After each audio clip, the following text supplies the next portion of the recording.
Okay, so now we're moving in to our keynote and response session for this morning. So it's my great pleasure to introduce to you our keynote speaker for this summer school, Rosaleen McDonagh. Rosaleen is a powerhouse, a proud disabled traveller woman, a playwright, a commissioner with the Irish Human Rights and Equality Commission, a member of McDonagh, and a board member with Pavy Point Traveller and Roma Rights Centre. Rosaleen is sharing excerpts from a new book she is writing in her keynote today, so we're very privileged to get a sneak peek. In the book, Rosaleen writes letters that are full of wisdom and guidance to two younger people in her life, a young disabled woman and a young traveller woman. For our international audience here today, I want to explain a little bit about who Irish travellers are as a community. They are a recognised ethnic minority in Ireland, similar to Indigenous people in other countries, and they experience racism, as Rosaleen will discuss in her keynote. The Traveller Counselling Service explains that the Irish traveller community has a long history with its own traditions, language, practical skills, culture, arts and music, with distinctive patterns of living, for example, nomadism, keeping of horses, and strong values built around families, care and extended families. One of the biggest influences on traveller culture is the nomadic lifestyle, which is possibly the most distinctive feature of traveller culture that differentiates between traveller and so-called settled lifestyles. Nomadism refers to a mindset, not just to the act of travelling. So the young disabled woman she is writing to in this book is Amy, who will be delivering the response to this keynote. This letter is rich, witty and poignant and has so much to offer, not just for young disabled women, but for all of us here today as we move together in solidarity on our journeys towards disability and gender justice. As we do this work, it is vital that we keep ourselves open to learning and growing, to the fluidity and dynamism that is vital to disability culture. Okay, so I think maybe the people online didn't get any of my introduction to Rosaleen. No. So should I start again? Oh my goodness. How could I have forgotten? Of course, Rosaleen is Dr. Rosaleen McDonagh, who has a PhD from Northumbria University. I'm so sorry. Oh my goodness. Okay, keeping me on my toes, that's very important. No, thank you for reminding me. Okay, so I wonder if I should start the introduction of Rosaleen again. If people didn't hear it online, I'm sure you're all thrilled to hear it again. Yes, okay. All right, let's go.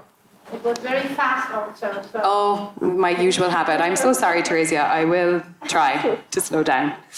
Okay, so Dr. Rosaleen McDonagh is a powerhouse, a proud disabled traveller woman, a playwright, a commissioner with the Irish Human Rights and Equality Commission, a member of McDonagh, and a board member with Pavy Point Traveller and Roma Rights Centre. Rosaleen is sharing excerpts from a new book she is writing in her keynote today. In the book, Rosaleen writes letters full of wisdom and guidance to two younger people in her life, a young disabled woman and a young traveller woman. For our international audience here today, I want to explain a bit about who Irish travellers are as a community. They are a recognised ethnic minority in Ireland, similar to Indigenous people in other countries, and they experience racism, as Rosaleen will discuss in her keynote. The Traveller Counselling Service explains that the Irish traveller community has a long history with its own traditions, language, practical skills, culture, arts and music, with distinctive patterns of living, for example, nomadism, keeping of horses, and strong values built around families, care and extended families. One of the biggest influences on traveller culture is the nomadic lifestyle, which is probably the most distinctive feature of traveller culture that differentiates between traveller and settled lifestyles. Nomadism refers to a mindset, not just to the act of travelling. The young disabled woman Rosaleen is writing to in the book is Amy, who will be delivering the response to this keynote. The letter is rich, witty and poignant and has so much to offer, not just for young disabled women, but for all of us here today as we move together in solidarity on our journeys towards disability and gender justice. As we do this work, it is vital that we keep ourselves open to learning and growing, to the fluidity and dynamism that is vital to disability culture, Globally, we know that disability studies, disability culture, and disability justice movements do not yet have the resources and the recognition that they need to be fully effective. And yet, we keep moving together towards our shared goals. As the Sins Invalid Collective has put it, disability justice is a vision and a practice of what is yet to be, a map that we create with our ancestors and our great-grandchildren onward, in the width and depth of our multiplicities and histories, a movement towards a world in which every body and mind is known as beautiful. So with that, I'll introduce Dr. Rosaleen McDonagh.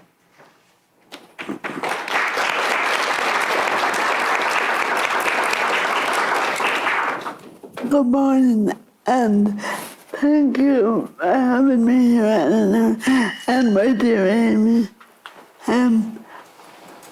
I felt the need to talk because Eleanor will be reading my paper. My energy and voice is very low, so I can and I do own my own voice, my sleepy voice, but I'm lending it over to Eleanor this morning. And just on the outset, while I echo and applaud your remarks about Palestine and disabled women and children, I would also ask for your solidarity for Roma children in Ukraine. Roma girls are being snatched and brought to Russia, and the only reason those girl children are being brought is because of their wounds. So again, women being subjugated to violence at a young age. Just bear in mind them today, and I'll hand it back. Thank you so much, Rosaleen, and I hope I do your words justice today. So this is an abstract from Bearings, which is the book that Rosaleen is working on. The memory of our first encounter was ironic. It is etched in my mind and will remain there for some time. We were the only two women on a male panel. The discussion concerned itself with political representation of disabled people in mainstream politics. The men talked ad nauseum, with very little regard for time and the monotonous nature of their conversation. They had the microphone for a long time. The male moderator only noticed the time slipping away when we women spoke. We automatically positioned ourselves in solidarity with each other. We were disabled sisters, interlopers between the intersections of misogyny and disability sexism. Thank you for amplifying my voice. Amidst the men's verbose discussions, in a gesture of profound solidarity, you passed and held the microphone for me. There has been much written about the concept regarding sharing the microphone and letting diverse voices articulate their reality. Amy, passing the microphone to another woman with an impairment is very important. As disabled women, we rarely have the opportunity to hold the microphone. It's my duty as an older woman to encourage you to hold that microphone for as long as possible. Dear Amy, my words here cut across that strong, necessary, and needed counter-narrative because I want to ensure that you place your attention on your beautiful female body and cherish and honour not just its powers and individual autonomy, but your vulnerability. Feminists have got us to rethink what vulnerability means in understanding what it is to be human. Brilliant thinkers like Margaret Childrick, Martha Feynman, and Judith Butler have written about how important it is not to flee from the experience of being vulnerable, but to begin to understand ourselves and our relationships to others from that situation. Vulnerability is central to the human condition. One of the key reasons that able-bodied people fear those of us who boldly and proudly live with impairments is that we know innately the fragility of the body and mind is ever present. Ableism is a cult of denial of our shared human vulnerable embodiment. Ableism, if it is not infantilizing us, projects a paradox of fear and sentimental abjection. The ableists say, I could never live like that, which is also, I would never live like that, because they imagine they are above and apart from having a vulnerable body, but the nature of the embodiment there is no permanent guarantee. Ableism is a deluded cult of health, strength, and vitality. I have internalized racism. I imagine that you must have internalized homophobia. Internalized ableism blocks our imagination, blocks our potential, blocks our hearts. Internalized ableism cuts us off from knowing our true selves. We get fed models, language, and imagery about the positioning of women with impairment that have very narrow parameters. When we exercise that particular internalized narrative, our day of liberation comes closer. That exorcism is a constant process whereby we must break that repetitive habit of getting in our own way. Ableism restricts us in hierarchies whereby we rank impairments, and we both know that these ways of thinking serves nobody.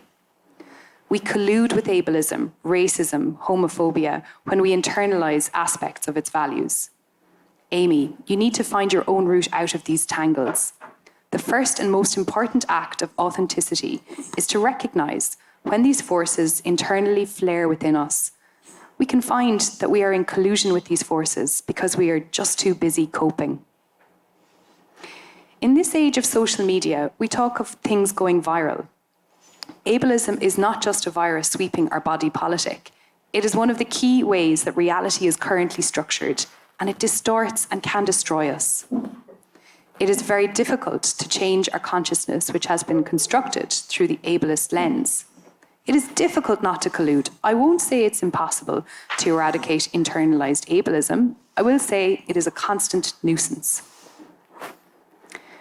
I spent a long time looking for a rule book, for the feminist code that I could learn by heart and then speak through. However, I never did find that strong set of rules, and now I appreciate that it is important that all forms of feminism, including disability feminism, are not stuck in certainties. Keep your feminism alive by keeping it open. Your feminism must always be evolving. Your ideas will change as you change and move through changing worlds. Some words will maintain their fixed power to guide you and orient your way.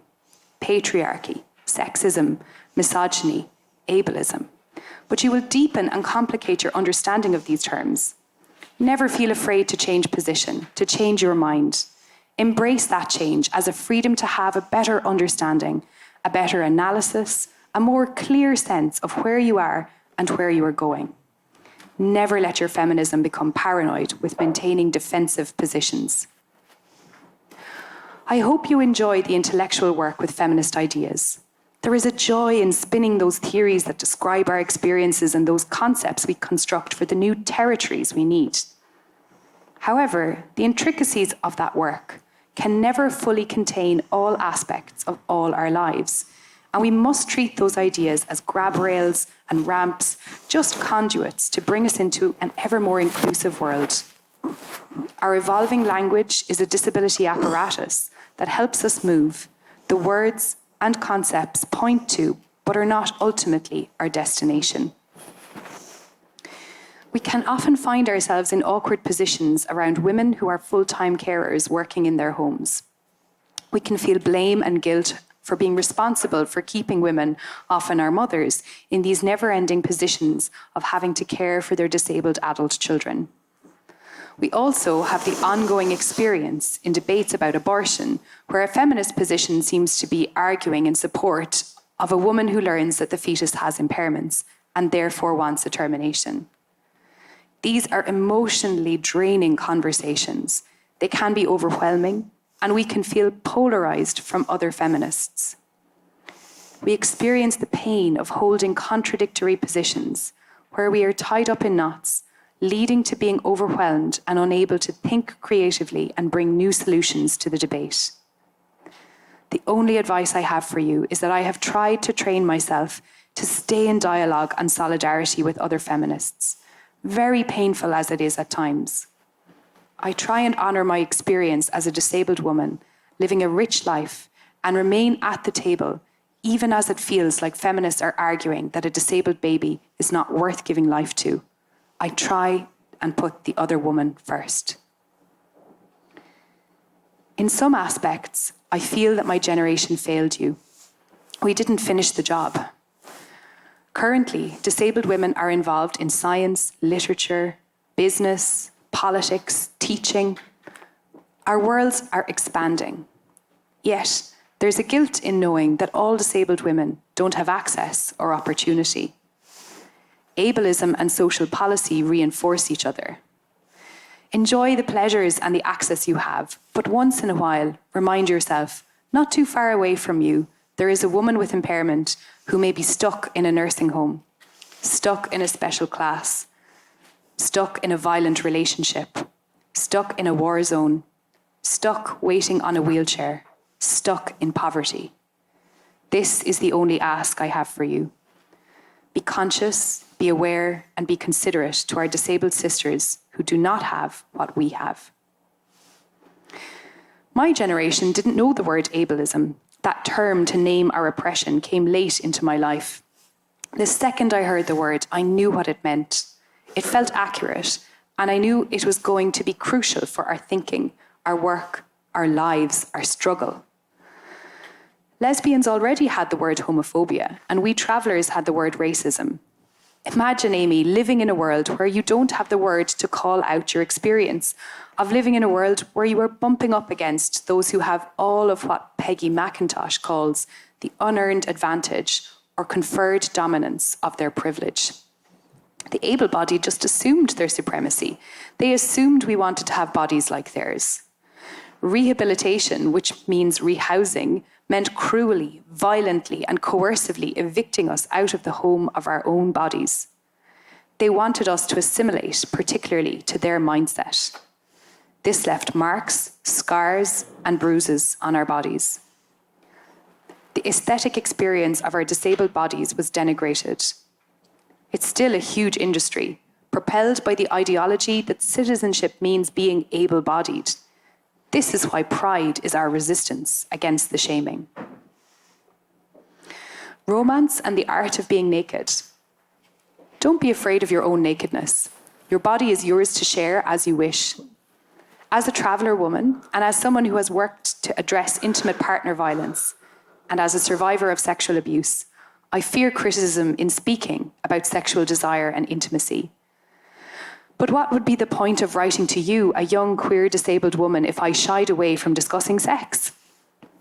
Happily, the old myth has been debunked that disabled women are devoid of sexuality and don't desire sexual intimacy and activity. My generation had to deal with the narrative that we were odd and strange and not even female. For many years, I put all my energy into the intellectual rather than the sensual. I had a fear that I would not be taken seriously if I spoke about my body, or their body, or anybody's body. I had a fear of undermining what I needed to give witness to as a survivor of sexual abuse if I was to speak about my own desires. Like many survivors of sexual abuse and violence, counselling therapy became a way in which the healing started. A very intentional learning was understanding that my body is mine, not anyone else's. My sexuality was never theirs to take. It can only ever be mine. There is a global commodification of women's bodies, including the bodies of disabled women. The pleasure of being in a naked body, being touched, touching another's feelings has been colonized by the porn industry. Girls and women have internalized the view that their bodies are for others' use. When I was 11, 12, 13, 14, 15, and the target of sexual abusers, I understand now that they wanted to destroy the power that they saw was rooted in my emerging womanhood. They were trying to distort any sense that my power could bloom from the beauty and potential of my female cerebral palsy body. those men were unsuccessful. I am now in touch with that immense, mysterious, creative, vibrant charge of my own female erotic power. As a traveller woman, my values around female sexuality were very much informed by patriarchal values.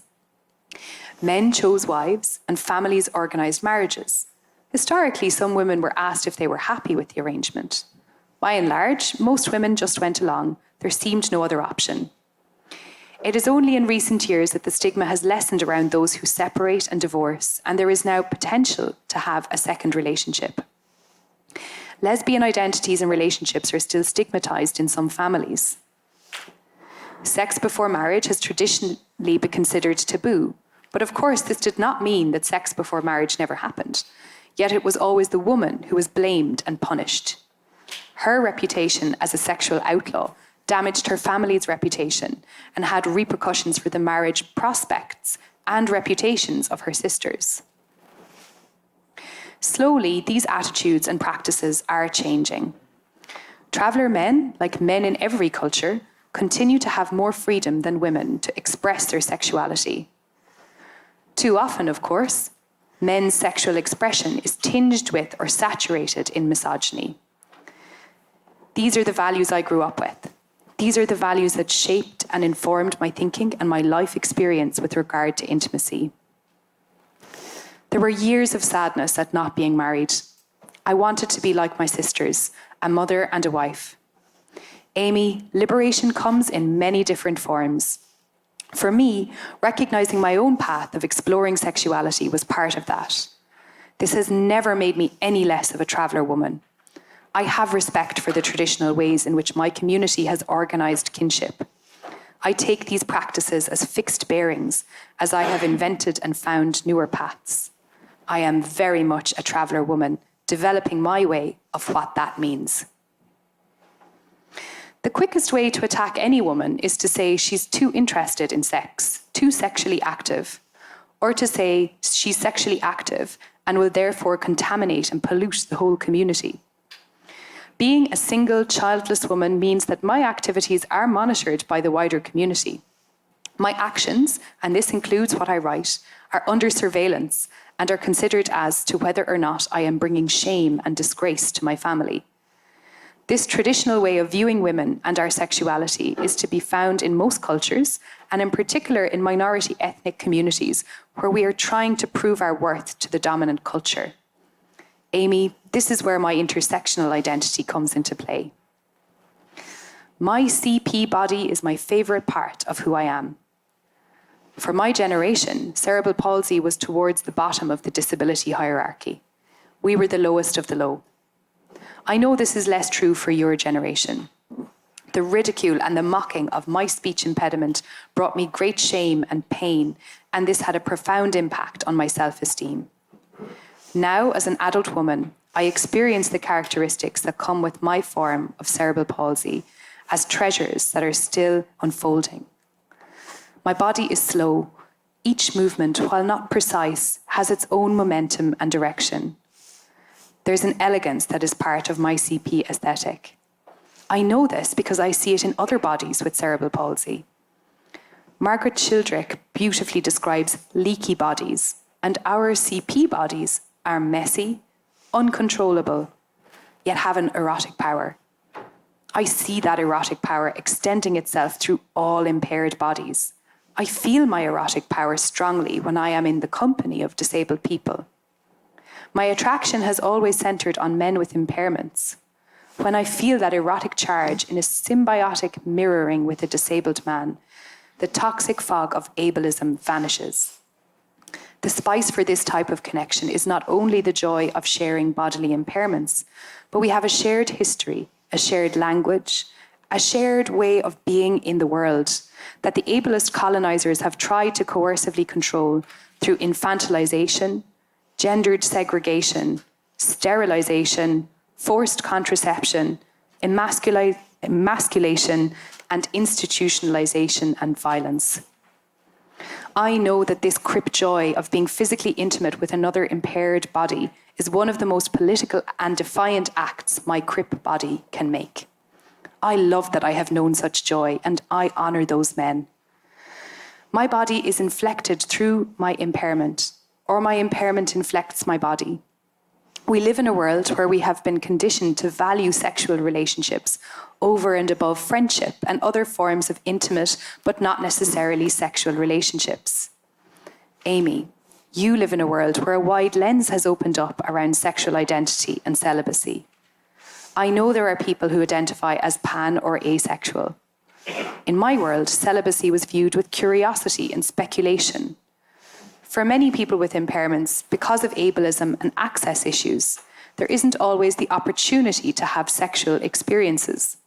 A life without sex is no lesser a life. I have been enriched by non-sexual relationships and their intimacy, and their eroticism was no less than those that were physically consummated. Amy, this point is important. Carry it with you. Please don't diminish or devalue friendships or attractions that don't move into the sexual sphere. There is a disabled man I loved, who loved me, but our impairments meant that it was impossible to share a bed together without the help of personal assistance, and neither of us wanted to bring anyone else into that space. It would have shattered our visceral connection. These sentences are the most painful I have had to write. I have such a sense of loss and grief and shame. We share so many things through our feminism and our understandings of impairment. Diversity arises between us when we talk about sex or ethnicity, you, the settled lesbian, and me, the heterosexual traveller woman. I realise that I am a heterosexual woman writing to a lesbian woman in a heterosexist, homophobic world, and you are entirely free to completely ignore all that I say about eroticism and sexuality. I can only speak to my own experience, and maybe my experience has absolutely no resonance for you. There has been a preoccupation in the disability rights movement with the right to sex. Disabled men in particular argue that they have a right to sex, a right to purchase sex, and their argument finds strong agreement in the modern world, would have us believe that we are diminished in our humanity if we do not have regular, even frequent sexual intercourse. This is simply not true. We can have wonderful, fulfilling lives without having sex. Amia Srinivasan reminds us that a sex-positive feminism must always query how we are taught to sexually desire via marketing tools such as the dating apps and oppressive power systems of racism, ableism, etc. My position is more fundamental than Srinivasan. I know that erotic power is available to us, a constant charge, and can be experienced diffusely in so many bodily pleasures and aesthetic experiences, even the pleasure of learning and acquiring skills and knowledge. Our job as activists cuts across all spheres of life, and the rehabilitative industry has commodified our bodies and service providers. This is a reminder that we need to have a holistic approach to the entirety of pleasures that our body might experience. However, let me say just finally that the etiquette of your sexual desire must always be concerned with consent, your own and others. A core value for me when a relationship is ending is that the leave-taking be marked by respect, courtesy, privacy, and gratitude for a very enriching experience. There is no grace in diminishing a former partner or lover.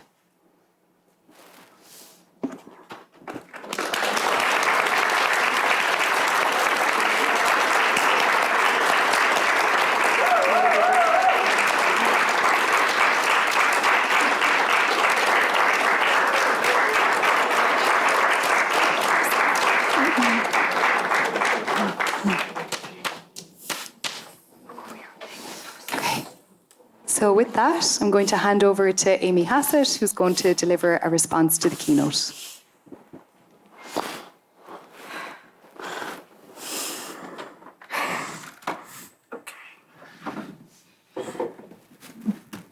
Can you hear me? Want to use this microphone? No, I think you should be fine. Yeah. Is this better? Yeah. Okay. Thank you. Thank you, Eleanor, and thank you, Rosaleen. I'm just going to get out of my camera app and actually open my speech. There we go. Okay. Before I begin, I first want to thank the organisers and the wider CDLP for having us here today and for organising this fantastic event. I have heard about summer school from friends for years, and it is truly a joy and an honour to be part of it today. But above all else, I want to thank Rosaleen for allowing me to be the respondent to her moving, powerful keynote address. Rosaleen, as you know, I come to this conversation as a scientist, and you as an artist. And I think that often scientists and artists view the world in different ways and ask different questions. To my mind, science is about asking how we can live good lives and what are the things that we need to do that. But to my mind, you as an artist ask a different question, one that you have explored in your keynote address. You ask what constitutes a good life, and how do we decide and come to know what a life lived on our own terms looks like. One of the great joys of our friendship, to me, Rosaleen, has been the space that it creates for me to ask those bigger questions about what I want my life to be and to learn from you about how to figure that out. I fully recognise the privilege that I have in being able to ask these questions, to choose what I want to do, where I live, and who is in my life is only possible because I have access to these choices. In your keynote, Rosaleen, you told us how important it is to recognise and remember that progress has not been equal for all members of our community. And I think about this a lot. But I also think that asking questions of what a life lived on our own terms looks like is central to good advocacy for all disabled people. Take, for example, independence. You and I have spoken about this a lot. For many disabled advocates, independence is something that they want and actively campaign for. It is often the cornerstone of our advocacy. However, wanting to be independent, i.e. not relying on other people, is not something that all members of our community want. From conversations with you, what I have learned is that I don't want to be independent. But I do want choice over who I depend on and who depends on me. Understanding that not all disabled people want the same things has influenced my advocacy and my life, and I wouldn't have learned this without having these conversations with you. When I speak to advocates of my age or younger, a common thread that I see is the desire for change and for change to be immediate. And when change does not happen immediately, many of us, understandably, get tired, demoralized, and upset. And I can't blame them or myself for this. We put so much effort into our campaigns, policies, speeches, talks, only for it to feel like nothing is changing. And it's hard not to get burnt out. But this is where I turn to you, Rosaleen, and to those of your generation. In your keynote, you spoke of the guilt that you feel for not having finished the job. But as a younger person, I view it differently. When I speak to you, instead what I see is how much change has happened. It is true that the job is not done, and it is true that that change has not been fairly spread across our community. But change has happened. And it is only by talking to you and your generation that we can see and understand that change is possible, but sometimes takes longer than we would like. We've spoken at length, Rosaleen, you and I, about how to balance doing advocacy with the business of living our lives. In learning how to balance these things, I'm reminded of perhaps the most important piece of advice that you ever gave me. A few years ago, a group of us were out to dinner. And you told us that the most important thing we could do was to find our people. I forgot where I am. Oh, yes. You explained to us that as disabled women navigating an inaccessible society, where not everyone will share our views or our experiences, the best way that we could prepare ourselves for the future was to find a group of people upon whom we could rely on and who would rely on us. You also spoke of this in your keynote, telling us that it was important that we don't prioritize romantic relationships over platonic ones. In the years since that day, Rosaleen, I have found my community, including you, who guide me, protect me, and take care of me. I hope I do the same for them too. They are the people that I turn to when I feel like I don't know myself. They pick me up off the ground and, metaphorically at least, put me back on my feet. They are the people that I call when I don't know what I should do with my career, when I don't know how to shop for clothes, or when I can't remember when my car insurance is due.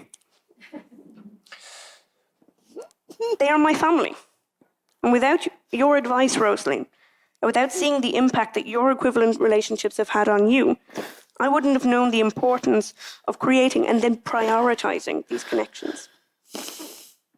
In your keynote, Rosaleen, you told me to find joy in my body, to celebrate it. And as disabled women, and for me, as a queer non-feminine woman, we are often told that our bodies are not good enough if they don't meet certain criteria. They are not worthy of joy. They are not worthy of being regarded as beautiful. Media and popular culture don't celebrate bodies like ours as much as they should. And you are right when you say that we need to do that for ourselves. I think, too, this is where the importance of communities cannot be understated. You and I have spoken before about the joy of being in a room full of disabled people, of seeing the way we move and the way we interact with our environments. I feel confident in my body when I am around other disabled people, and when I see the way in which how I move is reflected in their movements. I feel like I've come home, and it gives me confidence. Seeing the beauty of other disabled people helps me to find beauty in myself. Rosaleen, I want to talk about what I think is the most fundamental challenge that we as disabled people experience. I think we live in two worlds. We live within certain cultural traditions, within certain socioeconomic circumstances, religions, ethnicities, linguistic identities, all of which come with a set of expectations for us. And it's true that sometimes those expectations are not equally applied to the disabled and non-disabled members of our community, but we still cannot help but be influenced by them. But at the same time, as disabled people, and specifically as disabled women, we also live in the world of disability. We are the inhabitants of disabled body minds, living in inaccessible societies. And on a daily basis, we have to contend with the realities and complexities that come along with that. This, I think, creates tension within us as we try to navigate both of these worlds. But I think there's also an opportunity for liberation here. For me, an incredibly important part of figuring out my own path through these competing realities has been to look to different communities, cultures, and identities, to be exposed to different ways of viewing the world and different ideas for how we can create a path for ourselves. Here, Rosaleen, is where I draw great comfort and confidence from having you as a friend. You are a little older than I am, not much, a little older than I am, and come from a different cultural background to me. In watching you navigate the complex realities of being a disabled traveller woman, I draw inspiration for how I can navigate my complex realities of being a disabled queer woman. I know that it is not easy to have gotten where you are, and I know that it can sometimes still be difficult. But as a disabled woman, knowing that the future can sometimes be a scary place for disabled people, being able to speak to other disabled women, particularly you, makes this a far less daunting experience. To finish, Rosaleen, I want to thank you. I want to thank you for sharing your time and your advice with me and with us all. For younger advocates like myself, sharing time and space with you not only shows us how far we have come and reminds us how far we still have yet to go, but also prepares us to better handle the complex realities of being disabled women. I am grateful that I have had the opportunity to learn from you and be supported by you, and hopefully to provide the same in return. Thank you.